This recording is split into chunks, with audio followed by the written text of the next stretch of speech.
Arwashi shirin daga taba zukata da nishadi, ko ya zo ya kalla ko ya gani ya shaida.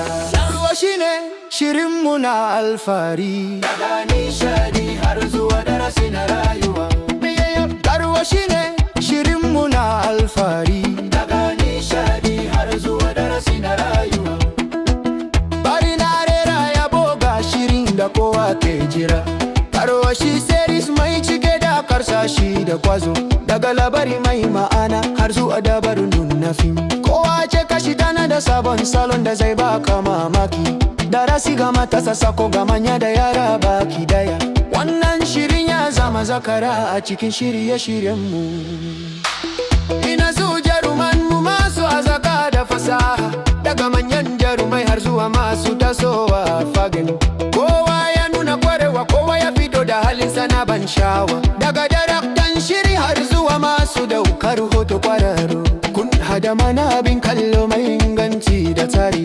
Kuna ba mu dariya, kuna ba mu kuka, kuna ba mu lissafi. Arwashi ya shiga zukata, tauraron ku yana haskawa. Daga YouTube har zuwa gidajen talabijin kowa na kallo.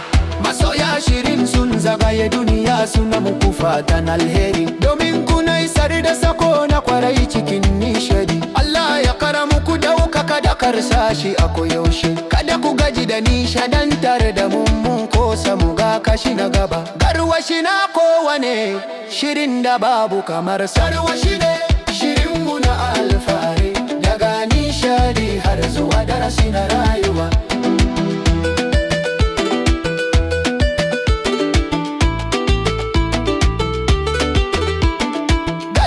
Garwashi shirin nishadi na kowa, daga Kano har duniya muna alfahari da ku.